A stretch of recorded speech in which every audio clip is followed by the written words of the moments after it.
சென்னை அண்ணா அறிவாலயத்தில் இந்திய கம்யூனிஸ்ட் கட்சி மாநில செயலாளர் வீரபாண்டியன் செய்தியாளர்களை சந்திச்சுட்டு வரார். அந்த காட்சிகளை பார்த்துடலாம்.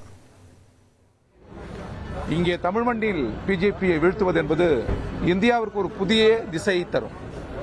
அந்த திசை நாடாளுமன்ற ஜனநாயகத்தை காப்பது, சட்டத்தின் ஆட்சி முறையை காப்பது, நாடு இதுகார நமக்கு அளித்த ஜனநாயக விழுமியங்களை காப்பது. அத்தகைய உயர்ந்த போர் தமிழ் மண்ணிலிருந்து தமிழக முதல்வர் துவக்கி இருக்கிறார். அதற்கான கொள்கையை இந்தியாவில் வகுத்த கட்சி இந்திய கம்யூனிஸ்ட் கட்சி என்கிற முறையில் திராவிட முன்னேற்ற கழகத்தின் தலைமையிலான கூட்டணியில் மிக உறுதியாக இந்திய கம்யூனிஸ்ட் கட்சி பயணிக்கிறது.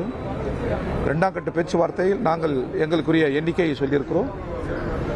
அவர்கள் நிலையை சொல்லியிருக்கிறார்கள். மீண்டும் நாளை சந்திக்க இருக்கிறோம். நிறைவாக பேச்சுவார்த்தையில் அந்த இடங்கள் எட்டப்படுகிற பொழுது, எண்ணிக்கை இடங்கள் எட்டப்படுகிற போது உங்களை சந்தித்து நாங்கள் முறைப்படி அறிவிப்போம். நான் சொல்றேன். ஓகே.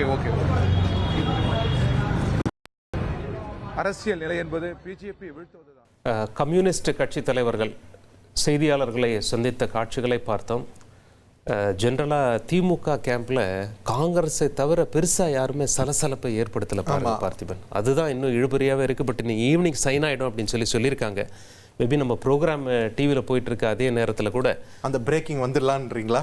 அது எக்ஸாக்ட்லி சைன் ஆக நிறைய வாய்ப்பு இருக்குது.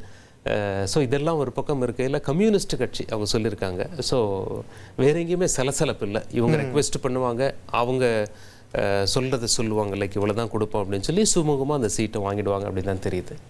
ஸோ 2 கட்ட பேச்சுவார்த்தை முடிஞ்சிருக்கு. இன்னும் ஒரு கட்ட பேச்சுவார்த்தை நடத்தப்படும்னு சொல்லியிருக்காங்க.